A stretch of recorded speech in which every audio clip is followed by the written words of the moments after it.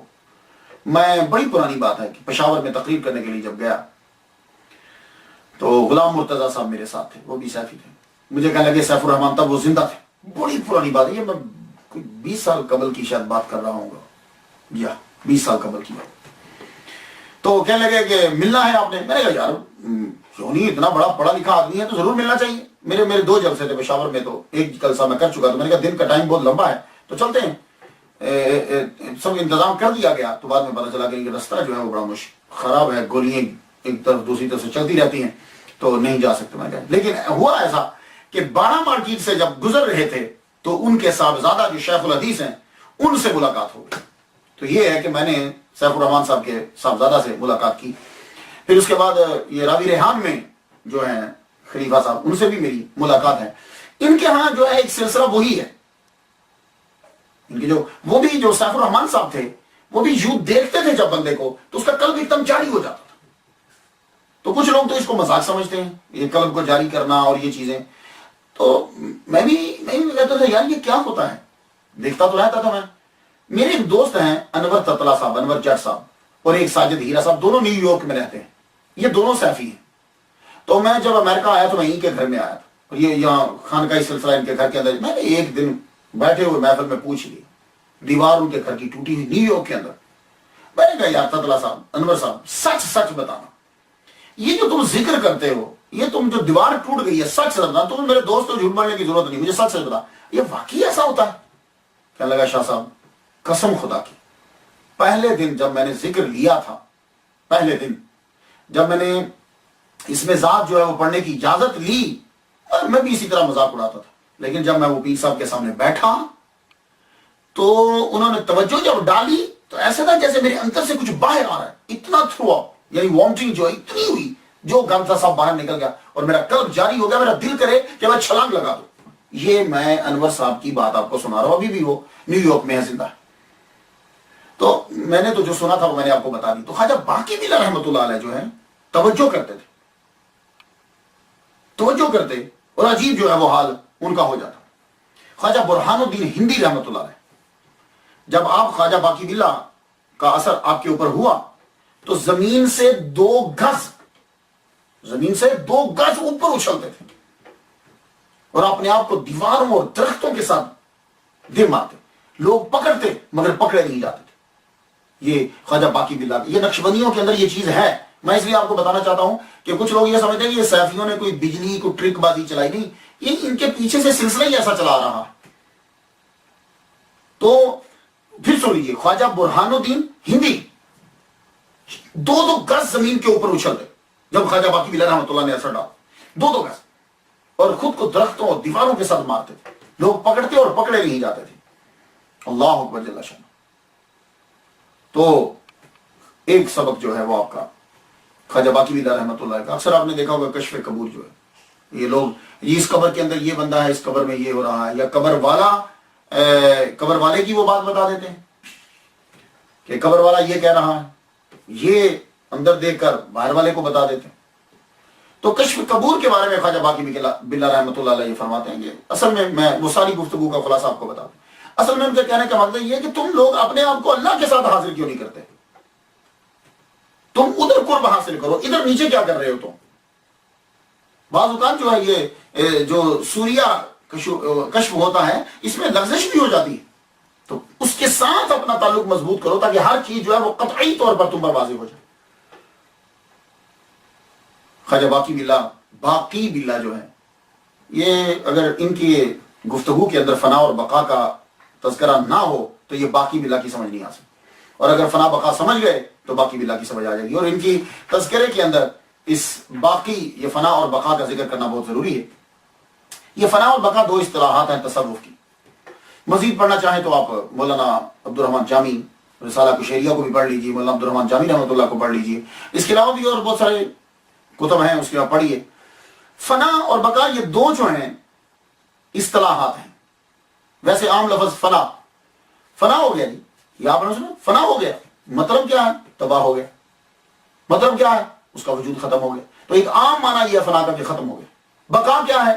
باقی ہے. وہ جی وہ ابھی تک باقی ہے, یعنی اس کا وجود ہے, ظاہر ہے, بقا ہے. یہ عام لفظ ہے. لیکن تصوف میں فنا ہونے میں وجود تو رہتا ہے, احساس نہیں رہتا. ایک تو فنا ہے کہ جی مکان فنا ہو گیا, چیز فنا ہوگی یعنی ختم ہوگی, وجود ہی ختم ہو جاتا. لیکن جب تصوف میں کہیں گے فنا تو وجود تو رہتا ہے, احساس نہیں رہتا. بس اسی کا احساس رہتا ہے جس کا وجود نہیں ہے, جو واجب الوجود ہے. حتیٰ کہ ارد گرد کے جتنے وجود ہیں وہ بھی وہ محسوس نہیں کرتا. جب صوفی فنا کے منازل طے کر رہا ہوتا ہے نا, تو سب سے پہلے کون سی چیزیں جو ہیں وہ جن کے وجود کا احساس ختم ہوتا ہے؟ نباتات, جمادات, حیوانات.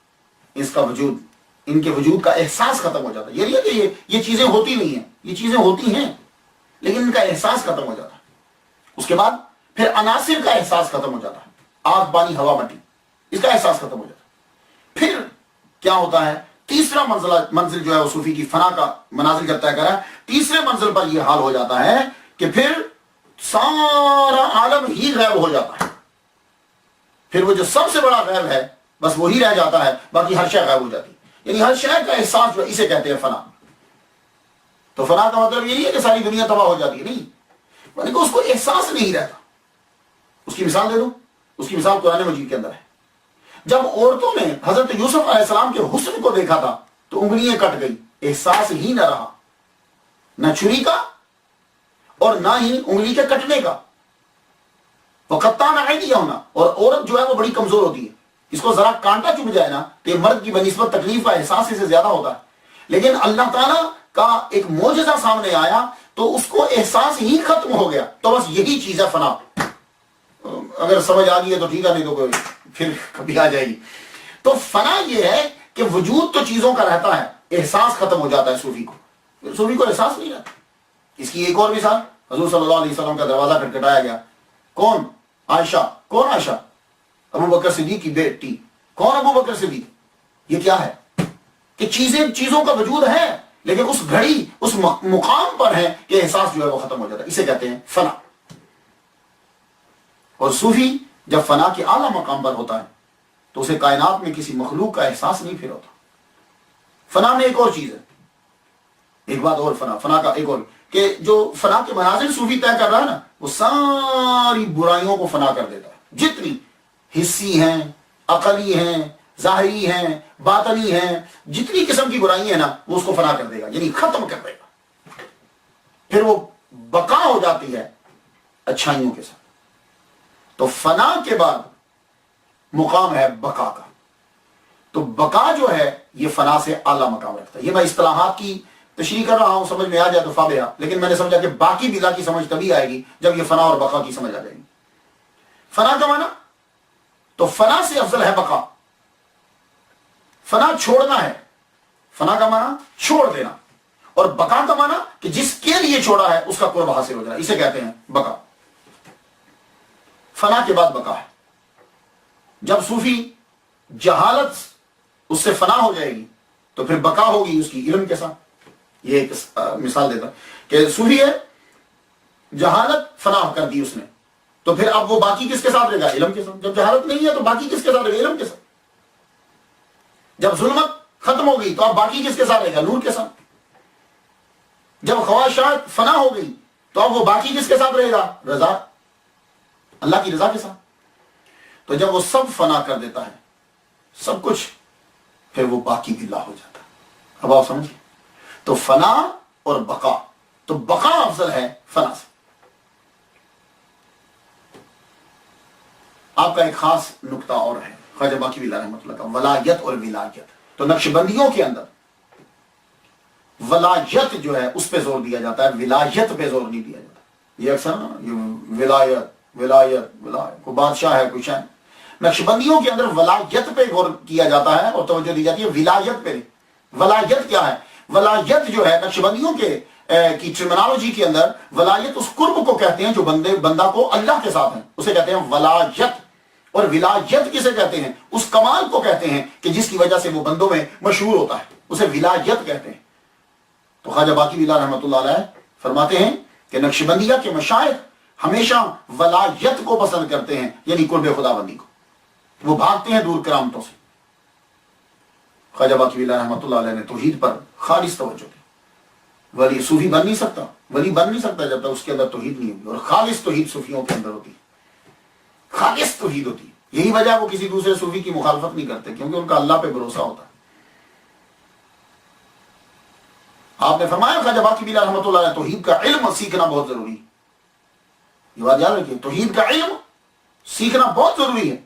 اور توحید ہے کیا؟ کہتے ہیں ہر فعل میں اور ہر قدرت میں خود کو اللہ کے سامنے بے بس سمجھنا. ہر فعل میں اور ہر قدرت میں یہ سمجھنا کہ میں اللہ کے سامنے بالکل بے بس ہوں، اس کا نام توحید ہے. فعال لما یرید، اللہ جو چاہتا ہے وہ کرتا ہے. اب جو دنیا میں آیا ہے اس کا میسج تھا، خواجہ باقی باللہ رحمۃ اللہ کا ایک مشن تھا. وہ فیض آپ نے حضرت مجدد الفسانی رحمۃ اللہ کو دے دی. جس طرح خود لیا تھا اسی طرح ان کو دے دی. 3 دن پاس ٹھہرایا، 3 دن ٹھہرانے کے بعد فیض دے. اور پھر سارے مریدوں کو کہہ دیا کہ اب تم ان سے جب بھی آئیں میری اب تمہیں ضرورت نہیں ہے. 40 سال آپ کی عمر ہو گئی، عمر مبارک 40 سال ہو. 40 جب ہوئی تو ایک دن اپنی زوجہ محترمہ سے یہ کہنے لگے مجھے لگتا ہے کہ میرا وقت آ گیا. جس کی بھی وفات کی خبر سنتے تو کہتے ہیں اچھا ہوا چھوٹ گیا. کہ کوئی یہ کہہ رہا ہے کہ جس غرض سے تم کو یہاں ہندوستان میں لائے تھے وہ پوری ہو. یہ آپ اپنی زوجہ کو بتلائیں. پھر وہی ہوا، عالم استغراق میں آپ چلے گئے. لوگوں نے یہ سمجھا کہ دنیا سے رخصت ہو گئے، لیکن پھر آپ کچھ گھنٹوں کے بعد واپس آئے تو مسکرا رہے تھے. تو فرمانے لگے مرنا ایسا ہے تو موت بڑی نعمت ہے بھائی، اور ایسے حال سے نکلنے کو دل ہی نہیں چاہتا. یقیناً آپ نے اس عالم استغراق کے اندر آپ نے انعامات کو، جنت کو، سبھی چیزوں کو دیکھ لیا ہوگا. 25 جمادی الثانی 1025 ہجری کو اللہ اللہ اللہ کہتے ہوئے جان خیرات کر دی. جاؤ لے جاؤ. آپ کا مزار مبارک بیرون شہر دہلی بجانب اجمیری دروازہ قرب قدم رسول صلی اللہ علیہ وسلم. یہ قدم رسول کیا ہے؟ فیروز شاہ تغلق کے دور میں مخدوم جہانیہ جہاں گشت شیخ جلال الدین بخاری رحمۃ اللہ علیہ مصر سے حضور صلی اللہ علیہ وآلہ وسلم کے قدم مبارک کا نشان لے کر آئے تھے. اس کو جب لے کر آئے تو یہاں لا کے رکھ دیا اور اس کے ارد گرد عظیم و شان عمارت بنا دی. اب جو حضور صلی اللہ علیہ وآلہ وسلم کے قدم مبارک کا نشان وہاں آیا تو جو بڑے بڑے آدمی جو مرتے تھے وہ اپنی قبر اس کے قریب بناتے تھے کہ تاکہ ہم پہ بھی رحمت نازل ہو. تو ایک دن خواجہ باقی باللہ رحمۃ اللہ علیہ اس جگہ پہ گئے تو وہاں بیٹھ کر آپ نے جہاں آپ کی قبر ہے وہاں نفل ادا کیے. 2 نفل پڑھنے کے بعد جب اٹھے تو آپ کے دامن کے ساتھ مٹی لگ گئی. کہنے لگے او لگتا ہے یہاں کی مٹی دامن گیر ہو گئی ہے، یہی قبر بنے گی.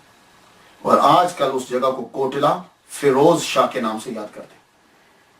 اب اگر آپ جائیں وہاں جا کے دیکھ لیجیے گا. آپ تو مزار کی حالت جو ہے وہ ذرا اتنی کوئی شاندار نہیں ہے، لیکن جب یہ مزار بنا تھا تو آپ کے خلیفہ حسام الدین رحمۃ اللہ علیہ نے، بہت امیر آدمی تھے یہ بھی، انہوں نے آپ کا مزار مبارک اتنا خوبصورت شاندار بنایا. ارد گرد درخت لگوائے، آبشاریں بنائے. آدمی جب جاتا تھا ایک عجیب منظر ہوتا تھا. مرور زمانہ اب تبدیلی آ گئی، لیکن خواجہ باقی باللہ رحمۃ اللہ کا فیض آج بھی جاری ہے. اور ان کا سب سے بڑا فیض مجدد الفسانی رحمۃ اللہ علیہ، یہ آپ ہی کے مرید ہیں. آگے پھر نقش بندی سلسلہ جو ہے وہ جاری ہوا. میں تو ان کے لیے فاتحہ جو ہے وہ پڑھ چکا، آپ بھی ان کے لیے فاتحہ جو ہے وہ پڑھ دیجئے. اللہ سے دعا کرتے ہیں کہ اللہ تعالیٰ ہمیں ان اولیاء کے رشد قدم پہ چلنے کی توفیق عطا فرمائے. اجازت دیجیے. وآخر دعوانا ان الحمد للہ رب العالمین.